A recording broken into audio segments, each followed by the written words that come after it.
Tuesday, September 6, 2022, a video was shared online which revealed how bandits operating in Katsina State arrested a suspected thief found with stolen materials in a community. According to reports, the middle-aged man specializes in pulling out metal rods and removing iron bars from uncompleted and abandoned buildings in the state. The bandits narrated how they caught the vandal while they were patrolling the area on their motorcycles. The video captured the armed men parading the scavenger and the looted items which were packed inside a cart. It also showed a community leader who was invited to ensure that the suspect was handed over to the authorities. However, the date of the incident could not be immediately confirmed from the video. The group, armed with different sophisticated firearms, further lectured the apprehended thief about the ills of stealing. They expressed dissatisfaction over the way the thieves are destroying government properties in the state. However, the terrorists handed over the accused to the community leader and urged him to ensure he is punished.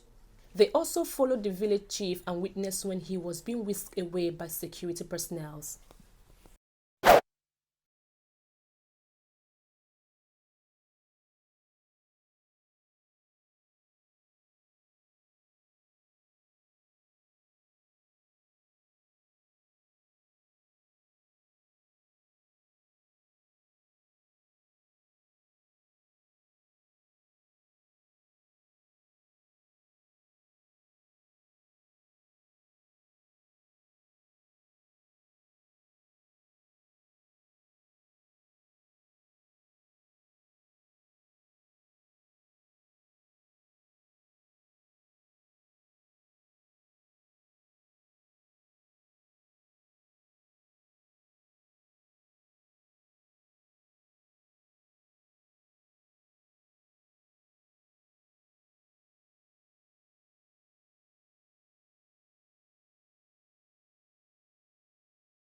The National Association of Nigerian Students, NANS, has appealed to President Muhammadu Buhari to step in the protracted strike by the Academic Staff Union of Universities, ASU, to enable their members return to school.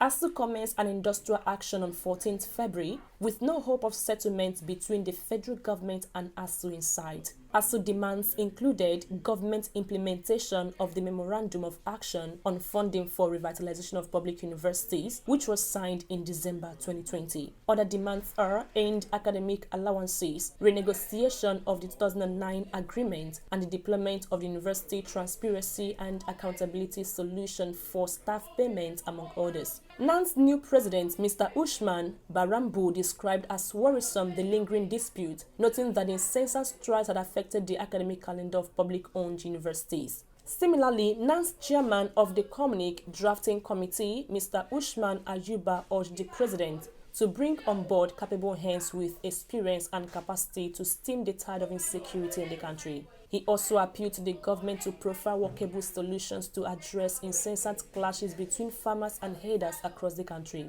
Ayuba called on the Ministry of Education to give priority attention to the sector in terms of budgetary allocation to meet the UNESCO standard and recommendation of setting aside 26% of annual budget to education by developing countries.